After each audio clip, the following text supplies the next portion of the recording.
Tonight, we'll follow one of the longest stories in the universe. A story that unfolds over millions, sometimes billions, of years. It begins not with light, not with heat, but with darkness and dust.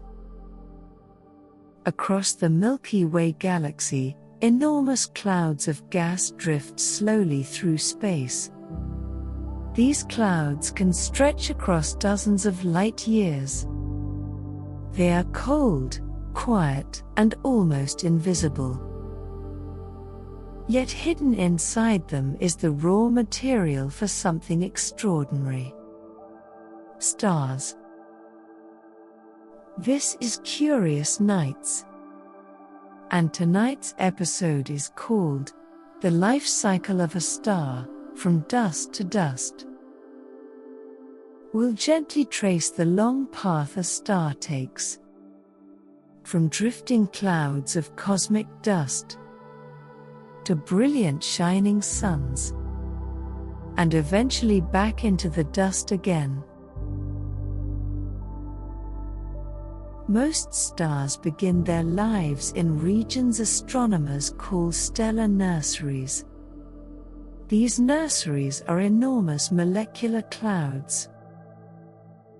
They contain hydrogen gas, tiny grains of dust, and traces of heavier elements.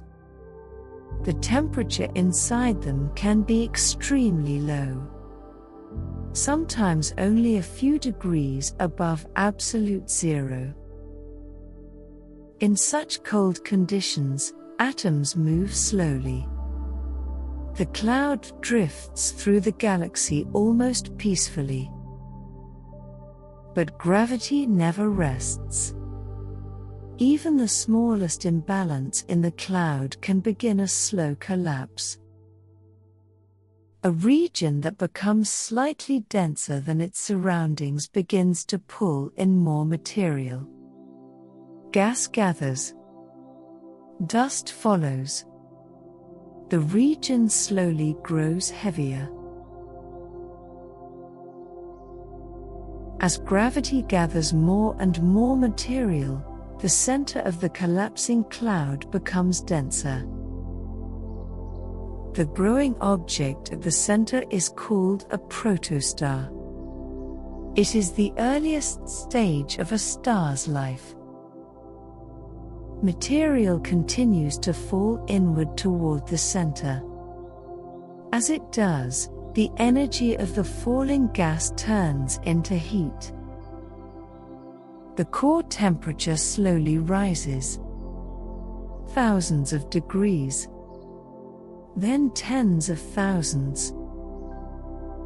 A disk of gas often forms around the young protostar.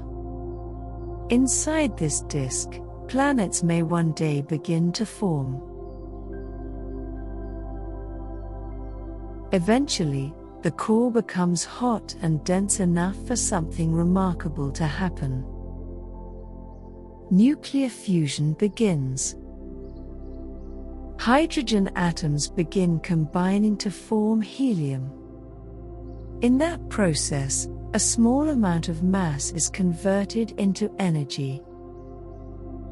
That energy becomes light and heat. It pushes outward against the inward pull of gravity. When these forces balance each other, the star becomes stable. A new star has officially begun its life. The longest chapter of a star's life is called the main sequence. During this stage, hydrogen fusion in the core produces a steady flow of energy. The star shines steadily for millions or billions of years. Our own Sun is a main sequence star. It formed about 4.5 billion years ago. And it is expected to remain stable for several billion years more. Stars can vary enormously in size. Some are smaller and cooler than the Sun. Others are dozens of times larger and far brighter. Eventually, even a stable star begins to change. The hydrogen fuel in its core slowly runs out. Without that fuel, the balance inside the star shifts. The core contracts and heats up. Meanwhile, the outer layers expand outward. The star grows enormously larger. It becomes what astronomers call a red giant.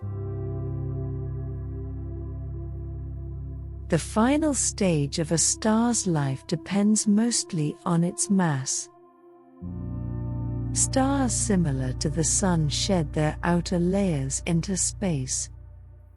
This glowing cloud is called a planetary nebula. At the center, a dense white dwarf remains.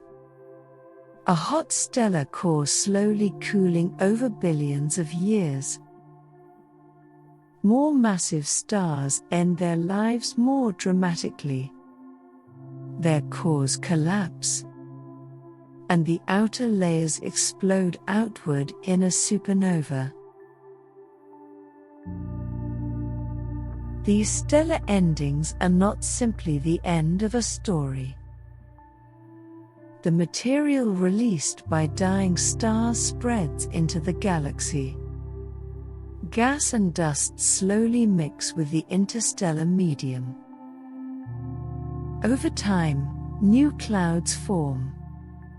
Gravity gathers the material once again. And the cycle begins again. New stars forming from the ashes of older ones. The atoms in our bodies were forged in ancient stars.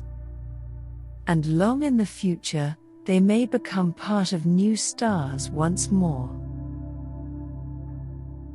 From dust to star, and back to dust again. Good night.